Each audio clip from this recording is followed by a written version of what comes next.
నమస్కారం. Traditional food కి స్వాగతం. సాంప్రదాయమైన వంటకాల్లో ఇవాళ మనం క్యాప్సికమ్ కర్రీ చేసుకోబోతున్నాం. క్యాప్సికమ్ కర్రీకి కావాల్సిన పదార్థాలు ఒకసారి చూద్దాం. క్యాప్సికమ్, టమాటో, ఉల్లిపాయలు, వెల్లుల్లిపాయలు, పచ్చిమిర్చి, జీలకర్ర, ఉప్పు, కారం, పసుపు, అల్లం వెల్లుల్లి పేస్ట్, నూనె, కొత్తిమీర, కరివేపాకు, పుదీనా. తయారు చేసుకునే విధానం. ముందుగా కూరగాయలన్నీ కట్ చేసి పెట్టుకుందాం. ఇప్పుడు క్యాప్సికమ్ కట్ చేసుకుందాం.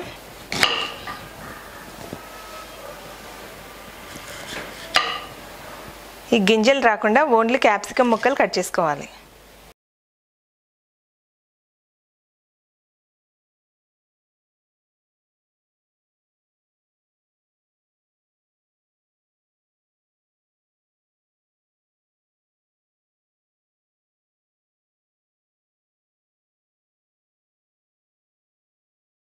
క్యాప్సికమ్ కట్ చేసుకోవడం అయిపోయింది.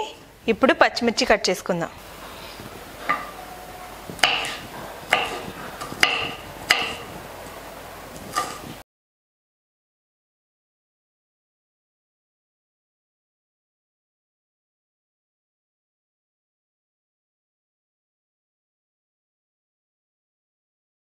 పచ్చిమిర్చి కట్ చేసుకోవడం అయిపోయింది. ఇప్పుడు టమాటాలు కట్ చేసుకుందాం.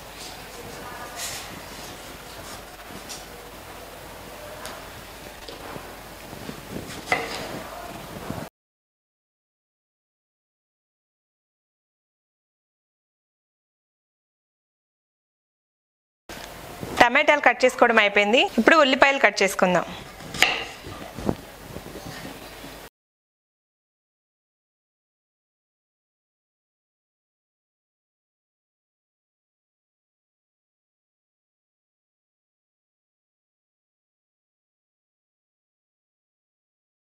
కూరగాయలు కట్ చేయడం అయిపోయింది.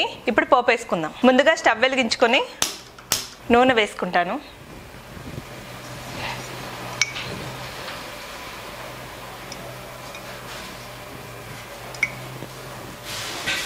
నూనె వేడెక్కింది.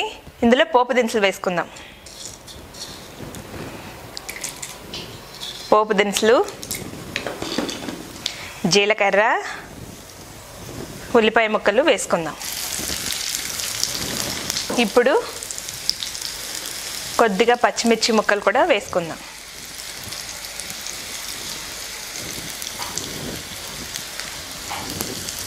ఉల్లిపాయలు బాగా వేగిపోయినాయి. ఇందులో అల్లం పేస్ట్ వేసుకుందాం.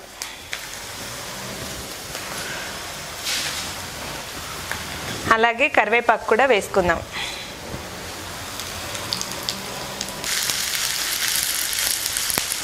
కొద్దిగా పసుపు వేసుకుందాం.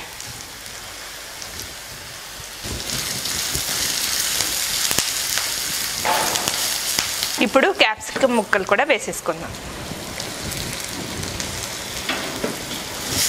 ఈ క్యాప్సికమ్ ముక్కల్ని ఒక 5 నిమిషాలు వేగనిద్దాం.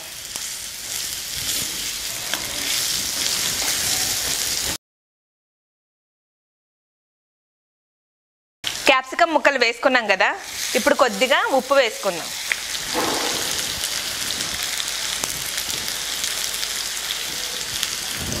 ఇందులోనే టమాటో ముక్కలు కూడా వేసేసుకుందాం.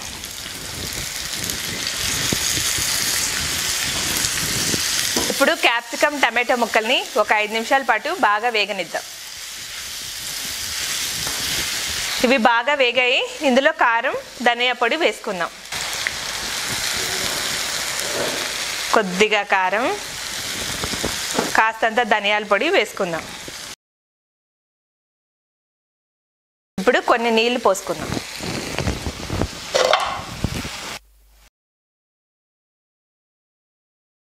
కొద్దిగా నీళ్లు వేసుకుంటున్నాను.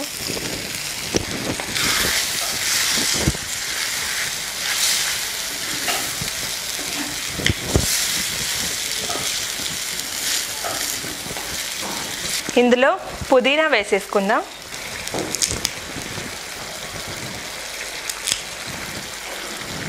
దీన్ని 1 నిమిషం పాటు మరగనిచ్చి స్టవ్ కట్టేసుకుందాం.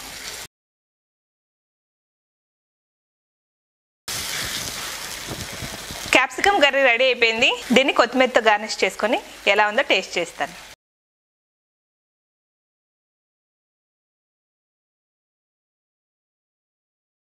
ఇప్పుడు స్టవ్ కట్టేసుకొని ఈ కర్రీ ఎలా ఉందో అన్నంలో టేస్ట్ చేసి చెప్తానండి.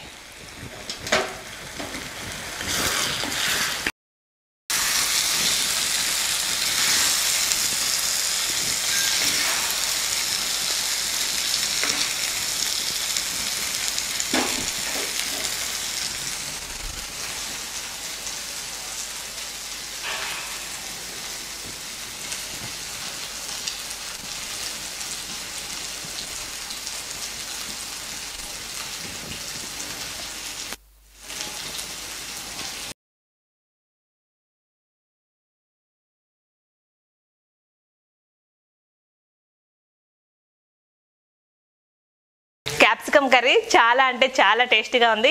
మీరు ట్రై చేయండి, తప్పకుండా నచ్చుతుంది. నమస్కారం.